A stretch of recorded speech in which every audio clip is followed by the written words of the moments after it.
And we're back.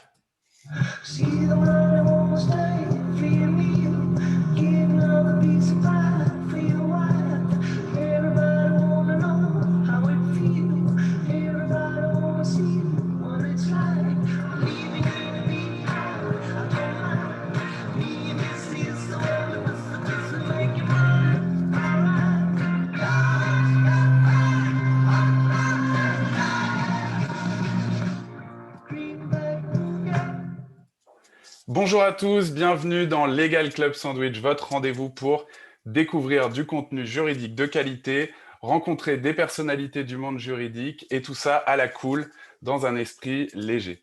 Alors moi, je suis Thibaut Caoudal, je suis passionné de Legal Tech, cofondateur de Leeway, une solution qui aide les juristes à reprendre le contrôle de leur temps grâce à l'automatisation des contrats. Et puis, vous le savez maintenant, je ne suis pas tout seul pour faire cette émission. Et non, je suis accompagné d'Audrey et Pierre. Comment ça va, Audrey, Pierre? Salut Thibaut, salut à tous, salut Sharon. Et bien, très bien, très ravie de vous retrouver, vraiment. Vous m'avez beaucoup manqué.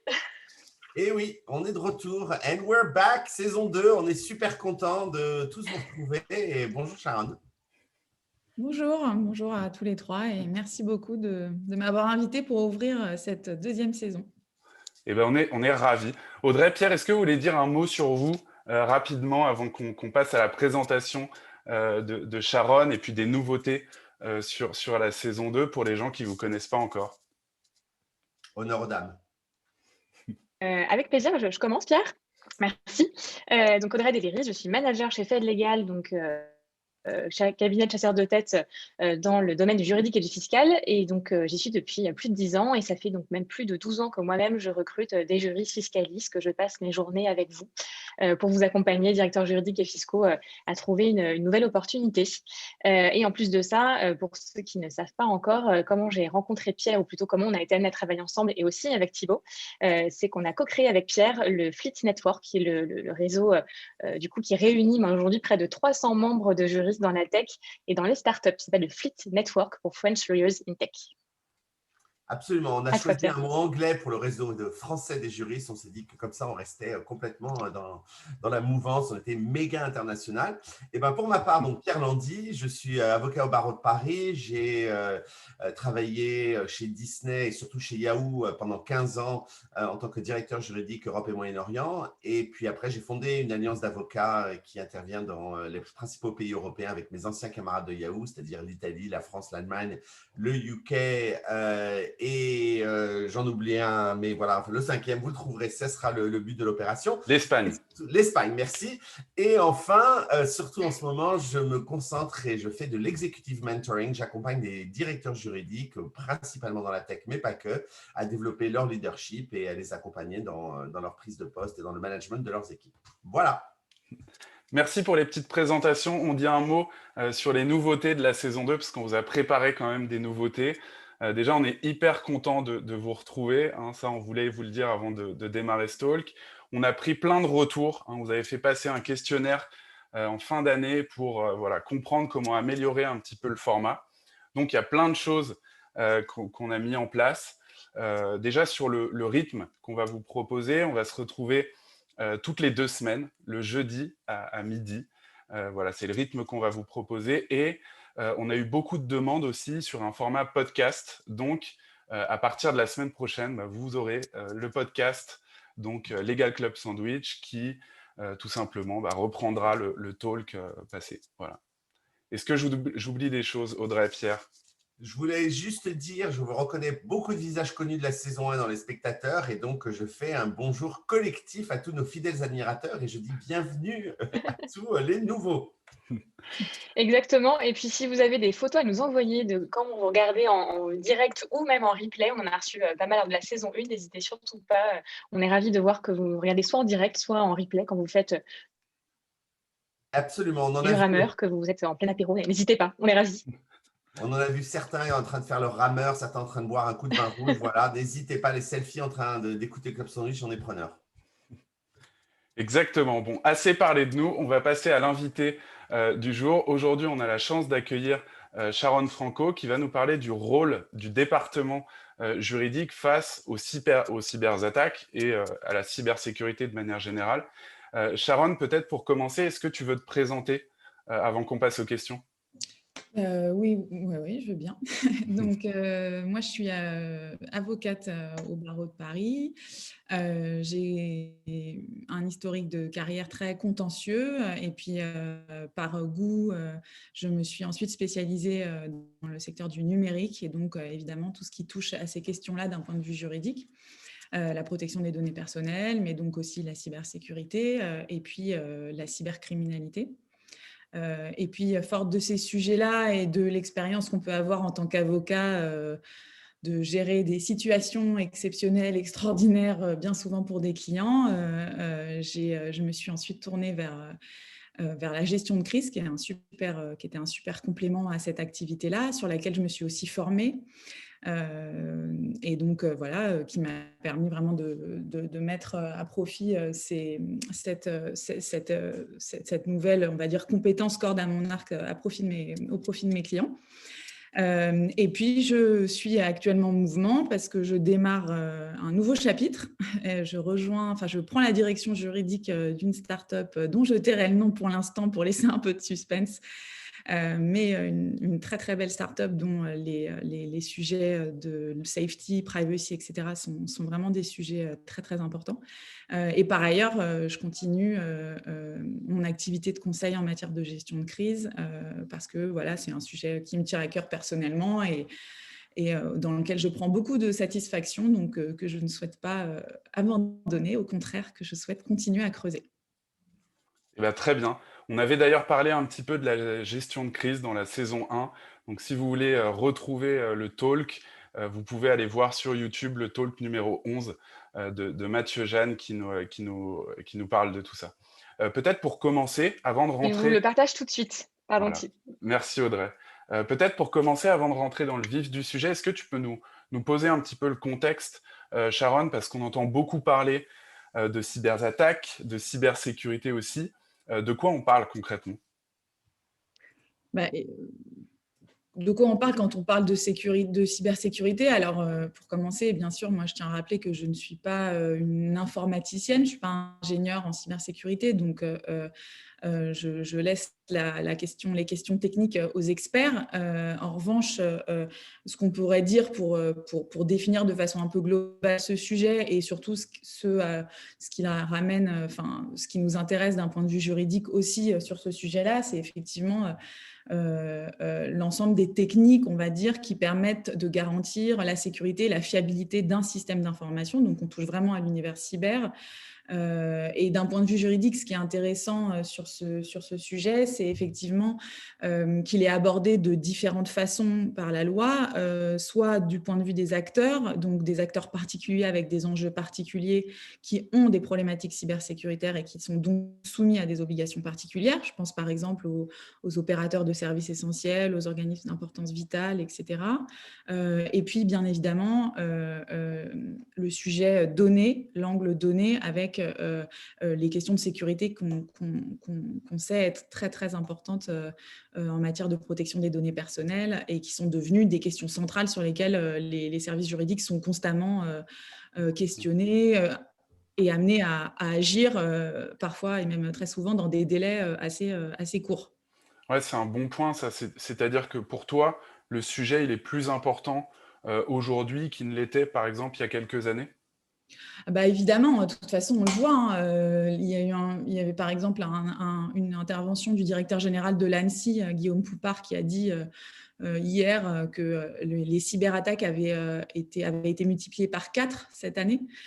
Donc, on sait que c'est vraiment un sujet qui est crucial, qui touche à la fois, évidemment, bien sûr, les entreprises, mais aussi chacun dans sa sphère personnelle. Donc, c'est évidemment un sujet qui est au cœur des préoccupations parce que, et je pense qu'il y a plein de raisons qui peuvent expliquer pourquoi la cybersécurité et les cyberattaques se multiplient de façon exponentielle, mais notamment le fait qu'effectivement ce soit un type de criminalité qui est plus limité en termes de risque pour les attaquants, c'est-à-dire qu'on s'expose beaucoup moins.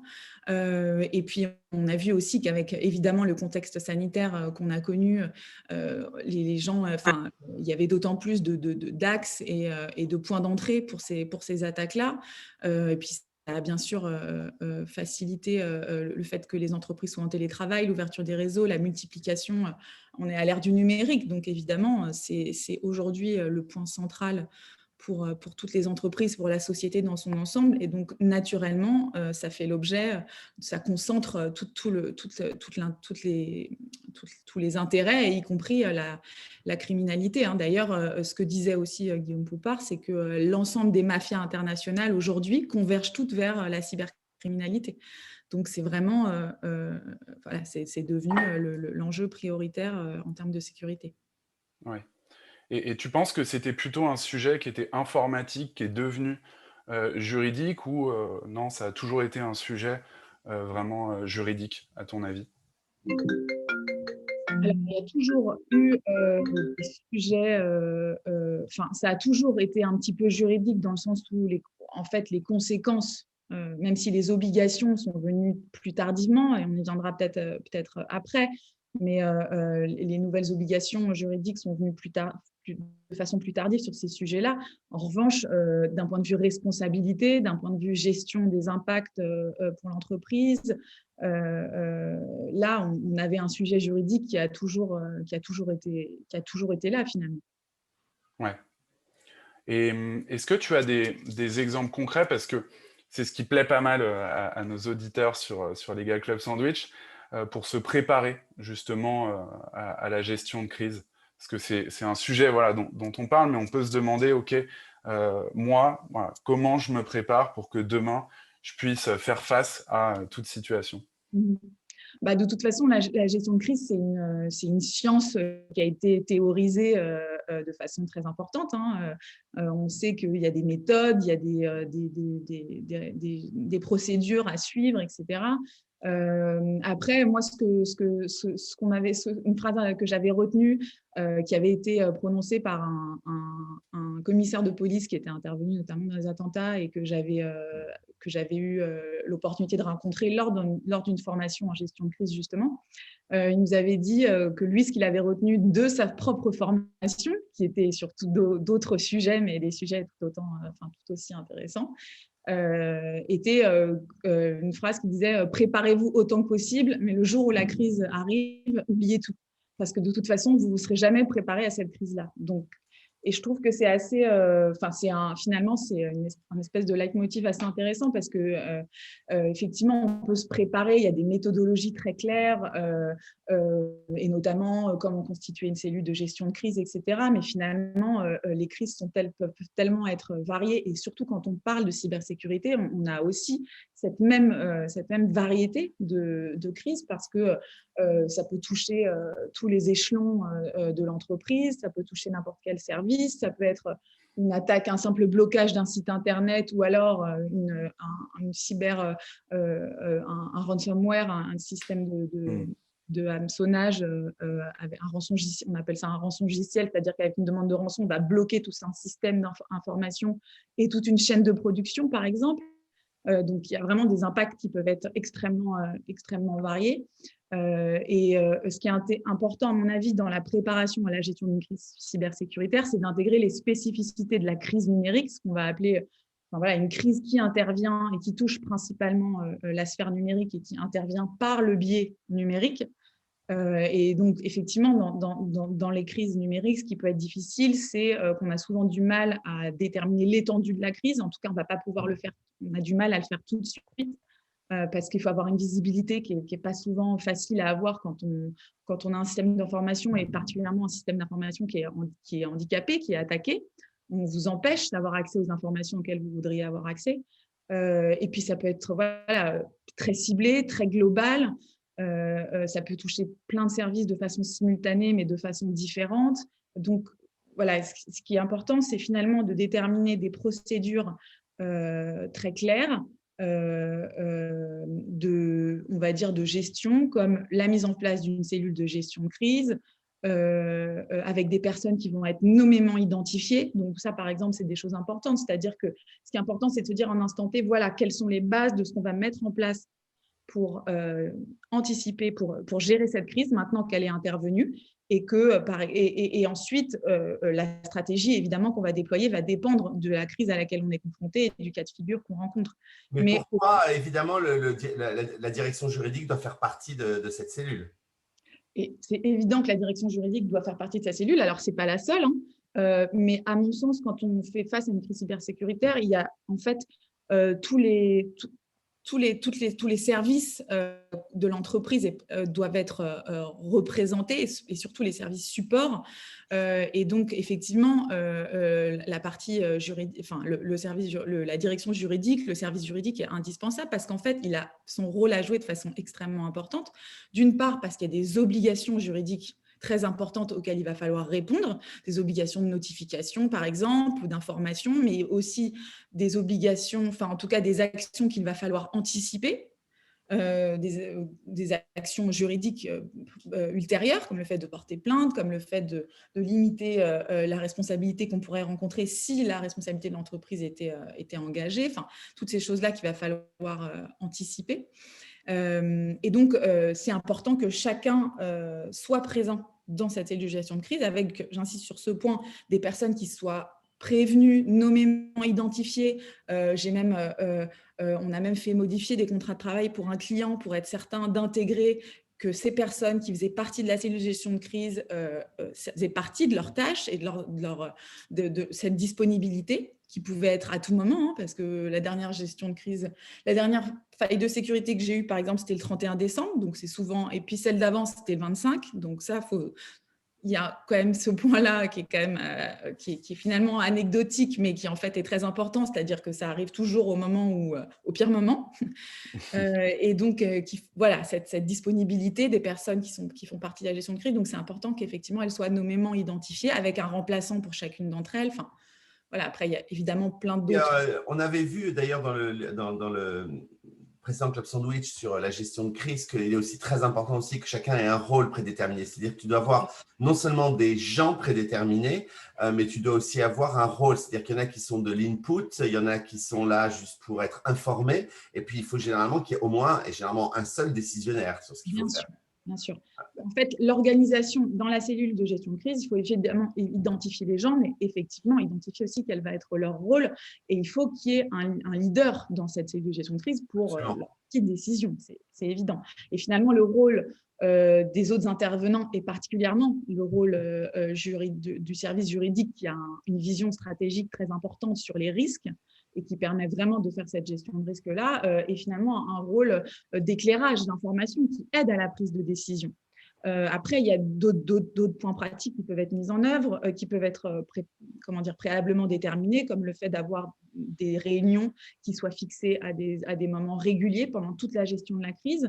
Pourquoi ce calendrier est important? Parce qu'il faudrait éviter qu'on ait une espèce d'emballement qui se crée, que finalement les gens qui fassent partie de cette gestion de crise soient en permanence sollicités, donc ne puissent pas effectuer les missions pour lesquelles elles font justement partie de cette gestion de crise, par exemple les investigations pour les équipes techniques, les recherches et les analyses juridiques nécessaires pour le service juridique. Donc, c'est aussi des points, des éléments assez pratiques qui peuvent être mis en place dans une procédure de gestion de crise qui peut être mise en place dans une entreprise, cette espèce de calendrier finalement pendant la gestion de la crise. Alors évidemment, ça n'empêche pas, s'il y a un incident particulier ou une information qu'il faut communiquer de toute urgence à l'ensemble des membres de la cellule de gestion de crise, de pouvoir le faire. Mais en tout cas, ça donne quand même un cadre qui est assez important pour la gestion, en tout cas pendant la gestion de la crise.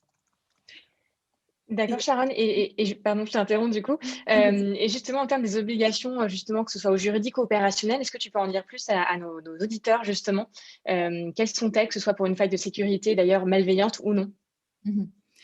Pour l'étape préalable qui est indispensable pour le service juridique qui a affaire à une crise cybersécuritaire, ça va être la qualification de l'incident. C'est-à-dire de savoir réellement de quoi on parle. Est-ce qu'on est soumis à une obligation de notification ou non? Et ça va dépendre de la nature de l'incident. Donc, par exemple, si je sais préalablement que je suis soumis à des obligations au titre de la loi SRSI, qui est la loi qui est en fait la loi de transposition de la directive Nice européenne, c'est la loi de sécurité des réseaux et des systèmes d'information qui vise donc les opérateurs de services essentiels, les organismes d'importance vitale et aussi les fournisseurs de services numériques. Donc, par exemple, les marketplaces, les services de cloud, dès lors qu'elles ont plus de 50 salariés et qu'elles font plus de 10 millions de chiffre d'affaires, sont soumises à ces obligations aussi en matière de cybersécurité. Donc, il y a des obligations préventives, mais il y a aussi des obligations de notification à l'ANSSI d'un incident cybersécuritaire. Donc ça, c'est des obligations à prendre en compte. Est-ce qu'on est dans ce cas-là? Est-ce qu'on va devoir effectuer cette notification? Donc, la qualification est importante pour ça. En matière de protection des données personnelles, est-ce que l'attaque, si c'est une attaque externe ou même interne, en tout cas, est-ce que la faille de sécurité concernée touche des données à caractère personnel et donc dans ce cas, est-ce qu'on doit notifier la CNIL? Est-ce qu'on remplit les critères? Ce qui est important aussi, c'est les délais, puisque par exemple, notification à la CNIL doit intervenir dans les 72 heures à compter de la connaissance de l'incident. Notification à l'ANSSI pour les opérateurs concernés, c'est sans délai, donc c'est-à-dire au plus tôt. Et ce qui est important, c'est évidemment de savoir qu'il y a des sanctions qui sont attachées au non-respect de ces obligations-là. Donc, la qualification d'incident, c'est l'étape indispensable. Et ensuite, il y a effectivement ces obligations qui vont être des obligations de notification, mais aussi de réaction ensuite, c'est-à-dire mise en place des mesures qui vont permettre de limiter les risques liés à l'incident qu'on rencontre, mais aussi de répondre et de faire en sorte que cet incident ne se reproduise plus avec la mise en place de mesures qu'on va appeler des mesures correctives de l'incident. Et donc, toutes ces étapes-là doivent bien sûr être passées par le juridique parce que ce sont des obligations juridiques. Donc, qui mieux que le service juridique pour dire, bah voilà, il nous est arrivé ça. Ça, juridiquement, ça correspond à tel incident. Donc, tel incident, voilà nos obligations. Il faut qu'on notifie dans les 3 jours. Donc, il faut absolument que vous nous donniez telles et telles informations parce que sinon, on ne peut pas notifier. Et puis, par ailleurs, il faut aussi prendre des mesures correctives. Donc, quelles sont ces mesures? Parce qu'il faut pouvoir en justifier aussi auprès des autorités. Et puis, après, au-delà de ces obligations-là, qui sont des obligations auxquelles on répond pendant la gestion de la crise ou en tout cas juste après, en fonction de la durée de celle-ci, les autres points juridiques qui vont être importants d'envisager, bien sûr, c'est la partie responsabilité. C'est-à-dire analyse de risque, à quoi on s'est exposé en termes de risque, par exemple, vis-à-vis de nos utilisateurs ou vis-à-vis de nos clients ou vis-à-vis de nos salariés, parce que souvent, ça peut toucher aussi des données qui concernent des salariés, des informations confidentielles qui les concernent. Donc, quelle est notre responsabilité? Quelles sont les actions importantes qu'on peut mener? Est-ce qu'on porte plainte? Il faut savoir que les autorités poussent quand même énormément les entreprises à porter plainte. Excusez-moi, j'ai un peu perdu ma voix. Face à des incidents de ce type-là, face à des attaques malveillantes. Il y a eu une grande campagne de défiguration de sites internet en fin d'année, donc qui avait engendré, vous savez, une défiguration de site internet, c'est quand tout d'un coup on retrouve son site et qu'il y a des messages qu'on n'a pas du tout voulu diffuser, qui finalement se diffusent en page centrale du site et que soit le site est inutilisable, en tout cas, il ne ressemble plus du tout au site qu'on avait créé, et ça peut être le biais de messages politiques. Voilà. Et à ce moment-là, il y avait une vague assez importante en France qui avait entraîné la défiguration de nombreux sites Internet, et les autorités avaient bien rappelé que les entreprises, ou en tout cas les propriétaires de sites Internet, si c'était des particuliers, étaient vraiment poussés à porter plainte, que c'était extrêmement important qu'ils portent plainte. Et j'ai également entendu plusieurs fois le parquet à Paris, notamment le spécialisé en matière de cybersécurité, rappeler et encourager les entreprises ou les victimes à porter plainte, parce que c'est extrêmement important, parce que c'est vrai qu'on a tendance à ne pas vouloir le faire en se disant mais de toute façon, bon, ils ne les retrouveront jamais. C'est vrai que dans beaucoup de cas, l'identification des auteurs est très difficile en la matière, mais finalement, c'est extrêmement important d'un point de vue responsabilité aussi, d'un point de vue historique, d'avoir la preuve que voilà, on a pris cet incident au sérieux, qu'on a porté plainte, et puis évidemment d'un point de vue judiciaire, ça peut aussi mener à un résultat qui peut concerner son entreprise ou d'autres en même temps. Enfin voilà. Et Sharon, tu nous disais lors du call préparatoire que c'était un sujet qui auparavant était géré uniquement par les informaticiens, les ingénieurs, que ça avait vraiment beaucoup évolué, et surtout que le juridique, et ça on l'a dit déjà jusqu'à présent, devait absolument avoir un rôle à jouer, et que c'était même tellement important que ça devait être géré par les juristes, justement. Oui, alors c'était une phrase aussi qui avait été prononcée par un spécialiste de la cybersécurité ancien de l'ANSSI lors d'une intervention à laquelle une conférence à laquelle j'avais participé. Et il avait dit les crises cybersécuritaires sont c'est un sujet beaucoup trop important pour être simplement laissé aux informaticiens. Alors il était lui-même de formation informaticien, donc c'était pas du tout dénigrant, au contraire, hein, parce qu'il n'y aurait pas de cybersécurité sans spécialiste technique. Mais en tout cas, ce qu'il voulait dire par là, c'est que l'impact de ce type de crise, il est tellement important et il peut tellement être préjudiciable pour l'entreprise qu'en fait, il ne doit pas concerner que le technique, puisque l'impact dépasse largement le technique. Vous avez une attaque cybersécuritaire qui engendre la destruction ou le vol de plusieurs centaines de milliers de données qui appartiennent à vos clients. Ce n'est pas uniquement un problème technique, c'est un problème qui va gérer l'entreprise et qui va générer des préjudices de façon globale. Donc, c'est effectivement pour ça que c'est un sujet qui doit être pris,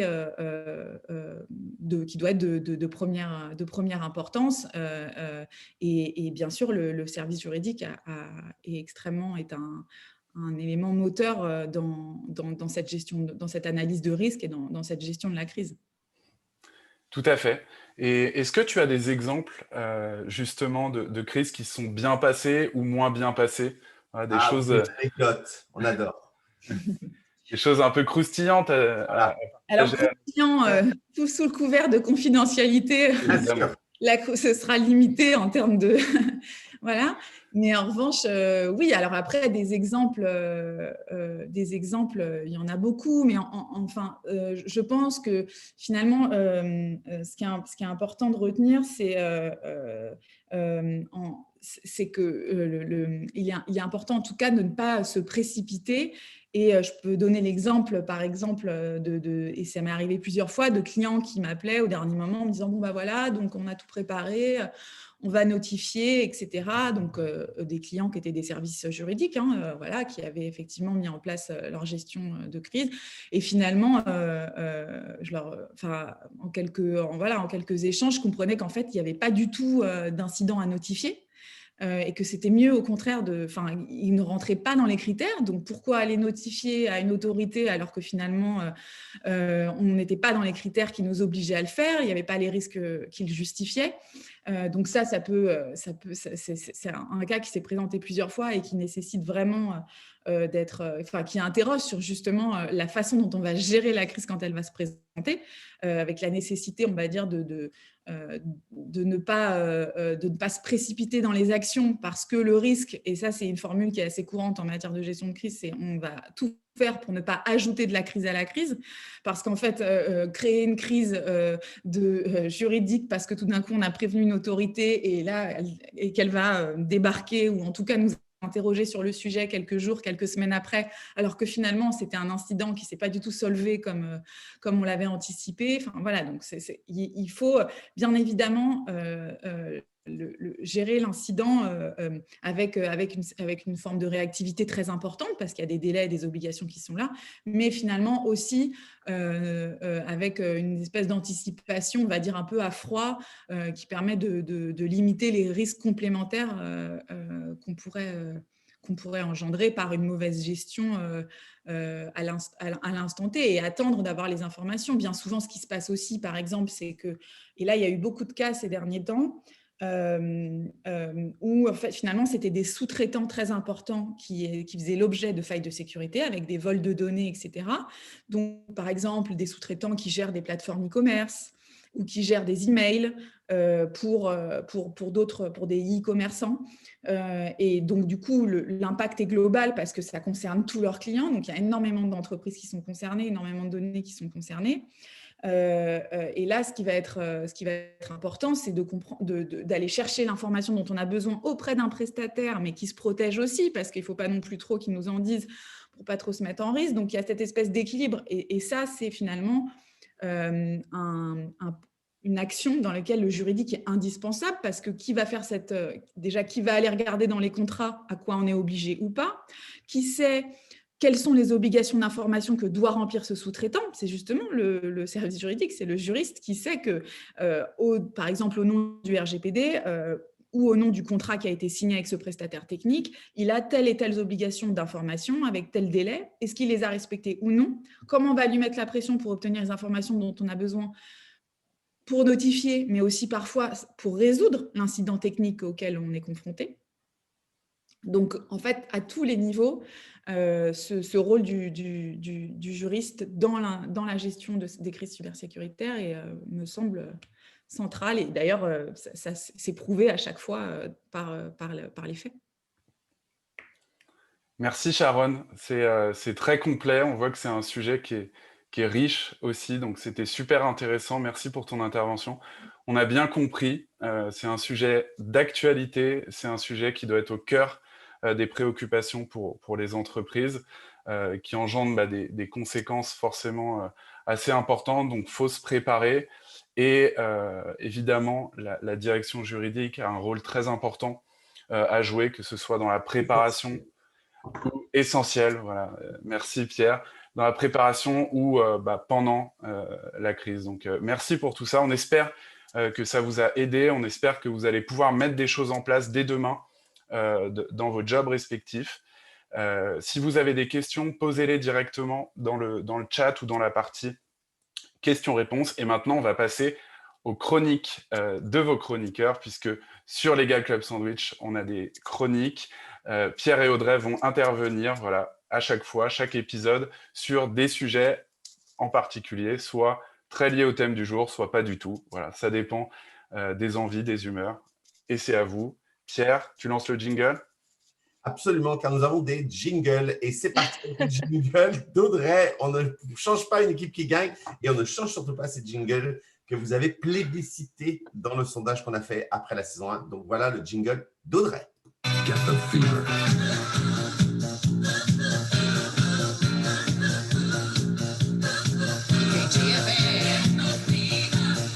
Je ne m'en lasse pas, Audrey. Merci beaucoup, Pierre. Alors aujourd'hui, moi, je vais vous parler de savoir dire non, ce qui n'a pas forcément à voir avec la cybersécurité, mais j'avais vraiment envie de vous parler de ça aujourd'hui. Comment on dit non et pourquoi il faut dire non dans le domaine du recrutement, bien sûr, qui est plus mon domaine d'expertise. Alors oui, le non, c'est négatif. Oui, c'est dur de dire non et il n'est pas toujours facile à exprimer. Et pourtant, il faut le faire, surtout dans le domaine du recrutement. Alors, pourquoi dire non? Alors moi, je m'adresse d'abord à vous, chers managers juridiques, c'est hyper important, donc faites un retour s'il vous plaît. Si vous avez le candidat au téléphone, en visio, maintenant vous connaissez bien les visios, en entretien, et qui n'est pas choisi, dites-le lui, c'est aussi très important. Personne n'aime la raison. Donc c'est un engagement vraiment moral que vous avez envers le candidat qui a pris le temps de se préparer, de vous rencontrer, d'échanger avec vous, et sans doute de se projeter avec votre équipe. Donc dites-lui. Le fameux « ce n'est pas toi, c'est moi » ne fonctionne ni dans la vie sentimentale, ni dans la vie professionnelle. Donc, il faut faire un feedback vraiment constructif, précis et le plus objectif possible. Donc, c'est ce que je dis à mes clients qui refusent une candidature. Pourquoi non? Expliquez-moi. Donc, expliquez-lui aussi. Le candidat a besoin de savoir pourquoi il n'est pas choisi, ce qu'il peut améliorer est dans l'explication de son parcours, ses entretiens, ce qui manquait en termes de technicité, par exemple. Alors, comment dire non? Comment on dit non? Déjà, ne tournez pas autour du pot. Appelez-le et dites-lui non, qu'il n'est pas choisi. Et le candidat acceptera le retour négatif s'il vous expliquait, par exemple, que finalement, vous avez choisi un profil plus expérimenté ou au contraire avec plus d'expérience ou moins d'expérimenté aussi. Voilà, qu'au niveau du budget, vous ne pouvez pas vous aligner, que finalement, vous aviez finalement besoin d'un profil plus expérimenté en M&A ou qu'il a carrément raté son entretien. Il faut aussi le dire et le candidat a besoin de le savoir. Ça peut aussi concerner le savoir-être, donc n'ayez pas peur de le dire. Par exemple, j'ai une cliente qui a dit récemment à un des candidats, voilà, j'avais deux très très bons entretiens en finale et après tous les entretiens, je me suis davantage projetée avec l'un d'entre vous, ce n'était pas vous. Donc c'est vraiment dur à entendre, mais ça s'entend et ça se comprend. Et comme j'aime le dire, il n'y a selon moi pas de mauvais candidats, mais seulement des candidats qui matchent ou non avec une société, un projet, un poste. Donc même si quand il y a du talent et il y a de la place, ça c'est un petit clin d'œil à mon équipe LM et Yann chez Fait Légal qui dit souvent ça, il n'est pas possible de recruter tout le monde. Et pourtant, j'aimerais bien, j'ai récemment proposé à une cliente de recruter les 2 directeurs juridiques que je lui avais présentés. Bon, elle n'a pas voulu, elle en a pris qu'un. Maintenant, côté candidat, c'est aussi important de savoir dire non et se retirer d'un process de recrutement. Alors pourquoi? Parce que c'est respectueux, honnête, que le monde est vraiment très petit, notamment dans le juridique, ça on le sait très très bien, et que ce n'est pas parce que finalement vous ne rejoignez pas une structure, que vous refusez une proposition, voire même que vous retirez votre candidature en milieu du process, qu'on ne pourra pas vous rappeler par la suite pour un autre projet. Donc ne laissez pas une entreprise que vous avez rencontrée, qui vous a contacté, ou encore un chasseur, ça je parle par expérience, sans réponse. Votre ennemi, c'est vraiment le silence et l'absence de retour dans un sens comme dans l'autre. Alors, Peter de Genestet, qui est un auteur hollandais que je ne connaissais pas, j'avoue, mais j'ai trouvé la citation intéressante, a dit « Heureux et libre est celui qui ose dire non ». Alors pour ma part, j'ai envie de vous dire, osez dire non, dites-le avec respect, honnêteté et sincérité. Donc certes, le non reste un refus, mais il est tout à fait possible de le transformer en un message un peu plus positif dans le cas d'un recrutement s'il est argumenté et expliqué. À toi, Pierre. Merci, merci Audrey. J'ai adoré l'envolée lyrique de cette fois-ci. Tu me mets la bon, et donc, Ça va être parfait, Pierre. non, j'étais pas prêt. Et bah donc, j'envoie mon propre jingle, parce qu'à la fois, je fais les chroniques, mais je suis l'ingénieur son aussi dans Club Sandwich, hein, donc je multitâche. Allez hop, jingle. We do.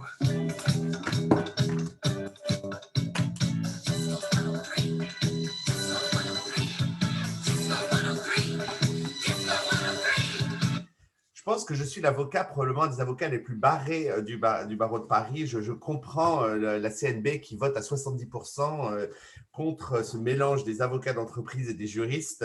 J'ai appris ça ce matin, quand on voit qu'effectivement, je suis un petit peu différent, mais voilà, c'est ce qui fait le charme de Legal Sandwich. Et donc, en l'occurrence, je vais vous parler aujourd'hui de cette situation dans laquelle vous vous trouvez, si vous êtes juriste ou même peut-être parfois les avocats, dans la situation dans laquelle vous êtes complètement débordé par le travail et débordé par les choses à gérer et vous ne savez plus comment gérer, vous ne savez plus comment y arriver. Eh bien, il y a un bon vieux truc, c'est ce que j'appelle les 3Ds, c'est-à-dire la méthodologie du do, du drive it, ditch it ou delegate it. Et en fait, c'est une petite méthodologie qui vous paraître évidente lorsque je vais vous l'expliquer, mais finalement qui peut aider à gérer les choses. Quand on a trop de travail, la première chose à faire, eh bien, c'est tout simplement de faire sa to-do list. Ça paraît une évidence, mais ça va mieux en le disant, et de lister absolument toutes les choses dont vous êtes responsable ou que vous avez à faire lorsque vous vous sentez comme ça complètement dépassé par les événements. Et donc, vous la faites de manière excessivement exhaustive et en mettant les moindres points dedans. Et puis, à partir de là, eh bien, il faut commencer par réfléchir quelle est la vision, soit du sponsor, de votre manager, de la personne que vous travaillez, de votre client, ou votre vision à vous-même. Quelles sont les choses que vous souhaitez arriver à faire, ce que j'appelle votre picture of success.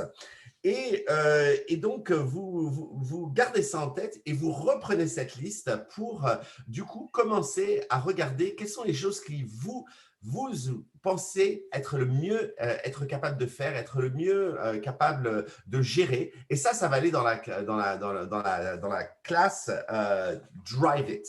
Et vous allez lister très précisément les choses concrètes que vous pouvez faire pour justement arriver à gérer ce genre de choses. Donc ça, c'est assez logique. C'est les choses sur lesquelles vous avez le plus…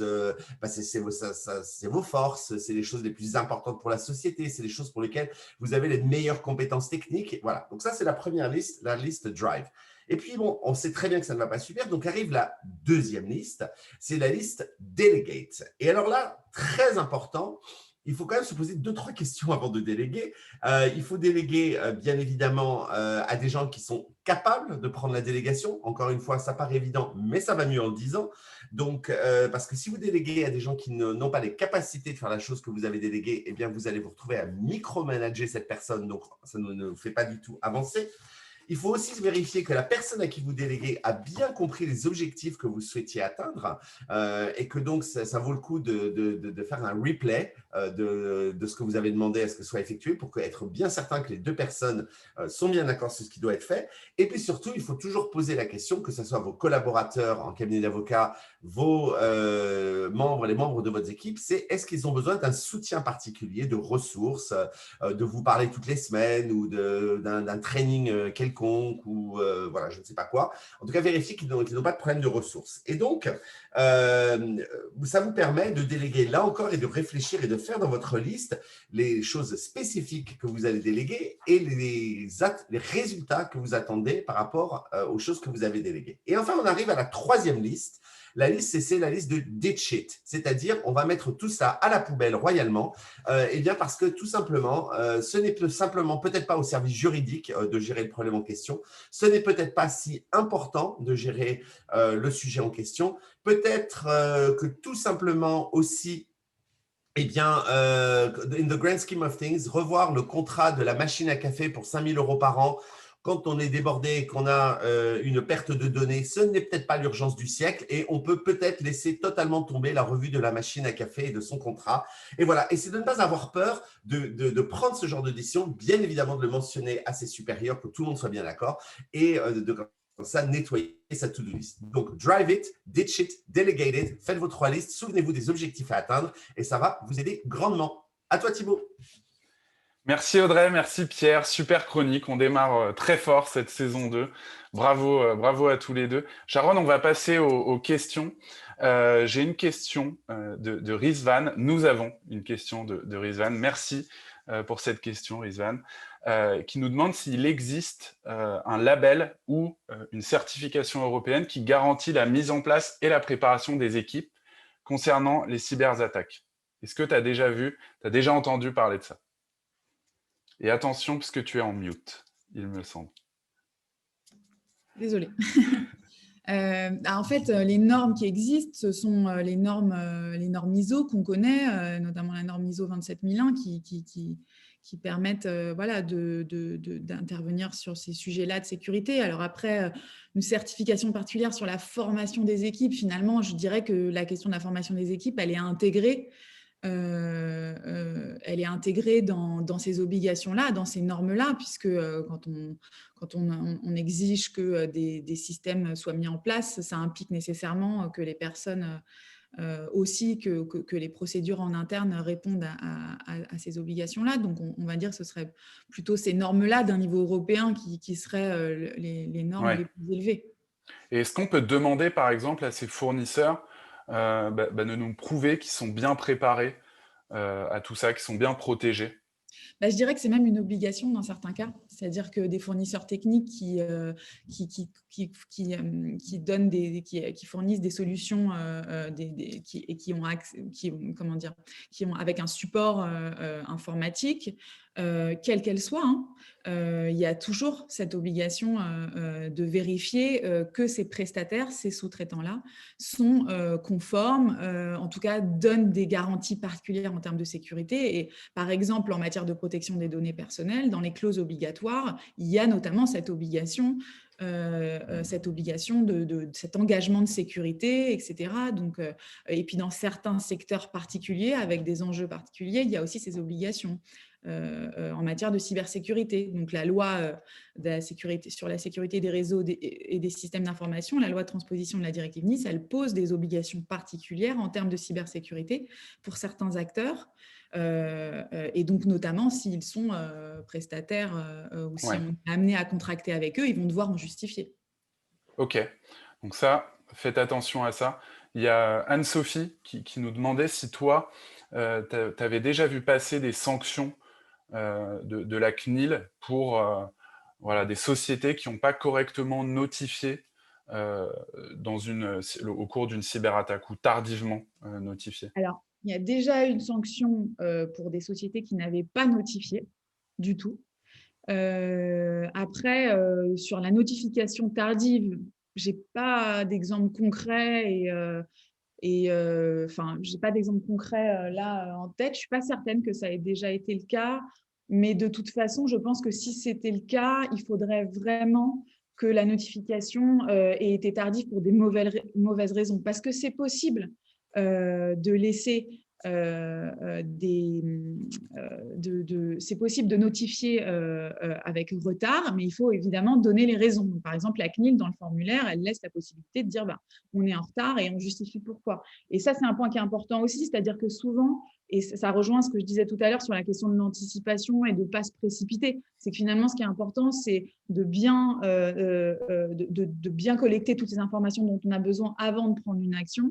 Et généralement, si on a suffisamment de raisons qui nous laissent à penser que là, il ne faut pas notifier tout de suite parce qu'on n'est pas certain de devoir le faire, ces raisons seront tout à fait entendables ensuite pour argumenter, justifier d'un retard par rapport au délai obligatoire, par exemple.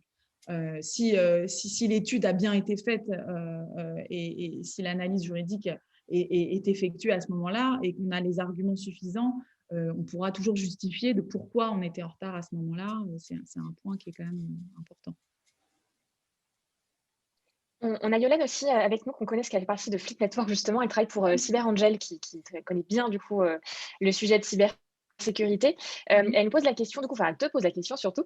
Voilà, en pratique, dans grand nombre... Audrey, on t'a perdu. Je vais poser la question. Data leak, de malveillant à l'origine. Ah, ok, mince.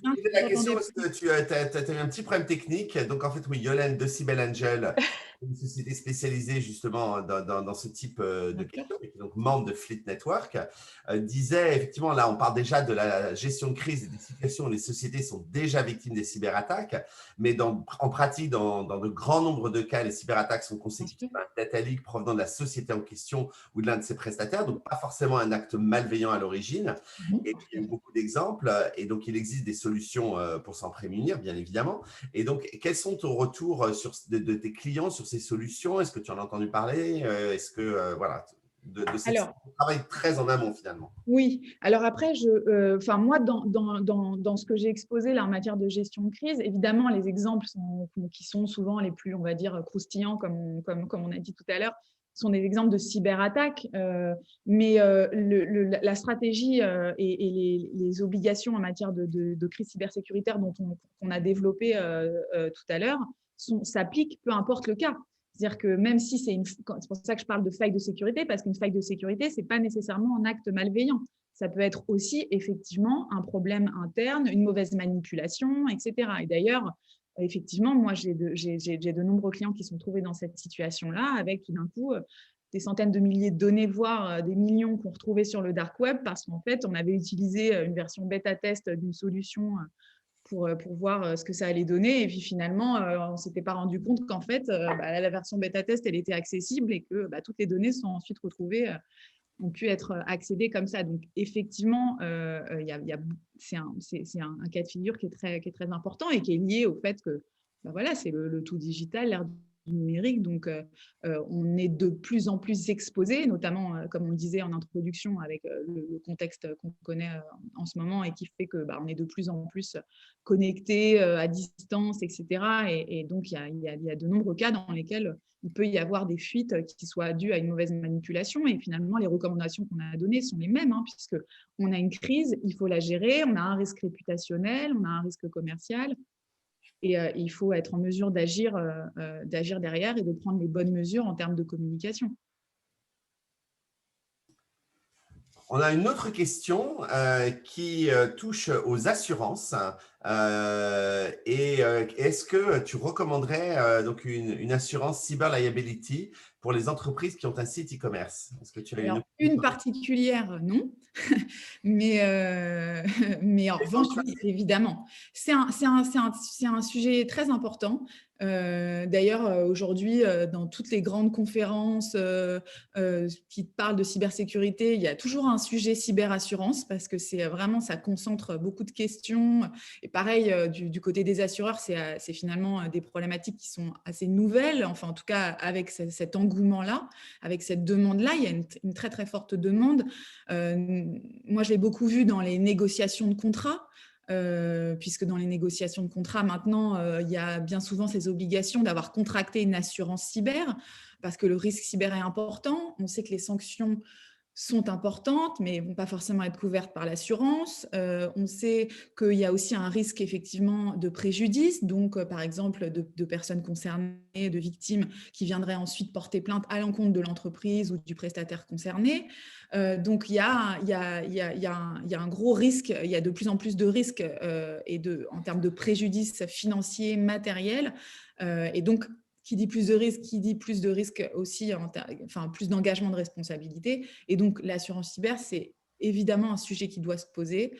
Et je pense que peu importe finalement le niveau de risque qu'on évalue sur ses propres activités en matière cyber, ça doit nécessairement être étudié et on doit se poser la question de contracter ce type d'assurance. Aujourd'hui, il n'y a pas un courtier qui n'a pas dans son portefeuille ce type d'assurance à proposer.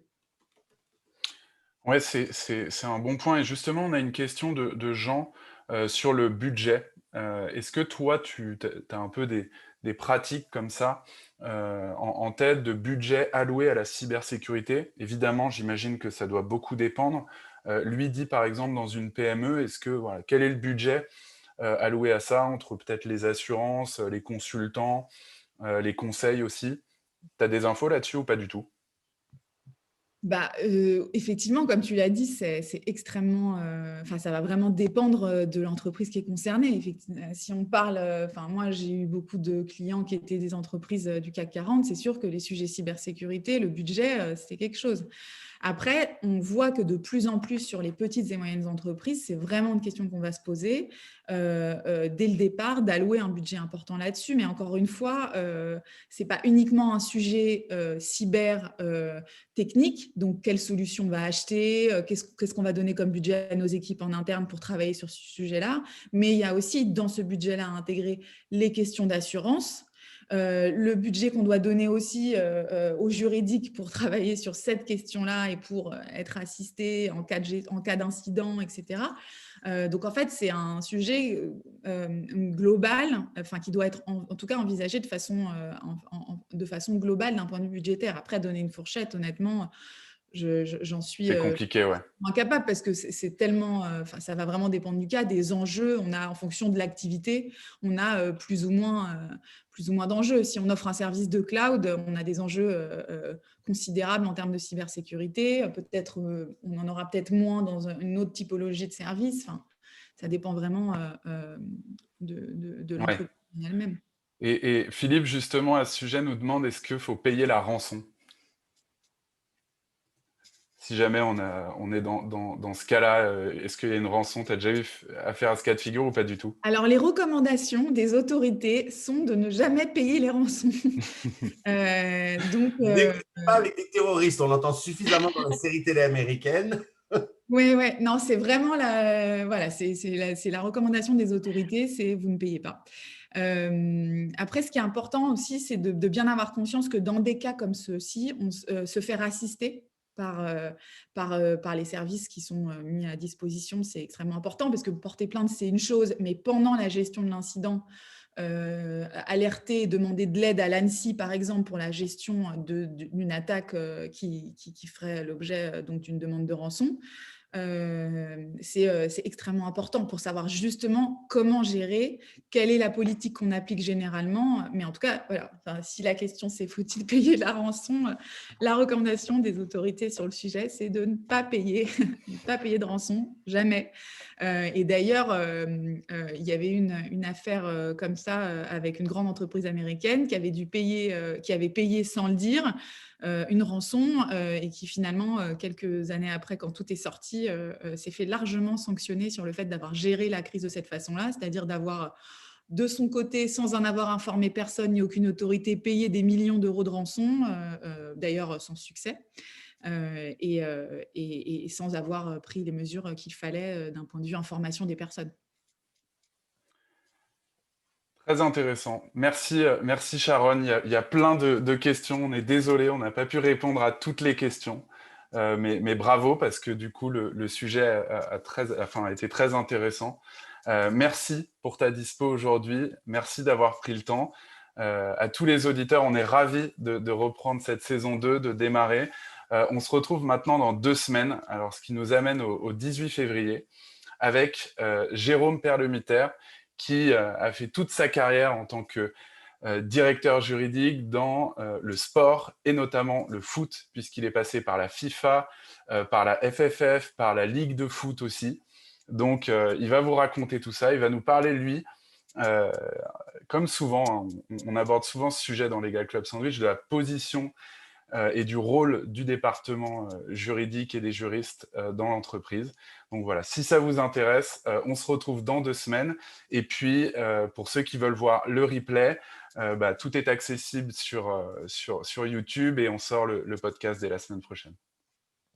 Et j'ajoute, j'ai oublié de le mentionner tout à l'heure, mais je viens de le mettre voilà, dans le chat, le document dont je vous ai parlé. Voilà, si vous voulez votre petit cahier de vacances pour Ditch, Drive, Delegate, j'ai écrit un petit article là-dessus. Voilà, vous pouvez le récupérer. Je l'ai mis sur WeTransfer à l'instant en live et on le mettra aussi dans les liens que l'on met sur régulièrement. Donc, vous pourrez le récupérer ou nous contacter tous les 3 sur LinkedIn. Voilà, n'hésitez pas si vous avez des questions.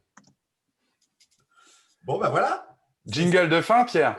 C'est jingle de fin. Évidemment, je ne suis pas prêt parce que j'étais ailleurs, mais je meuble comme les speakerines des années 70. Regardez, je meuble et c'est parti. Meuble parfaitement. Dans 15 jours. À dans 15 jours. À dans 15 jours. Merci et ça beaucoup. marche pas. C'est parti, on est parti. Voilà.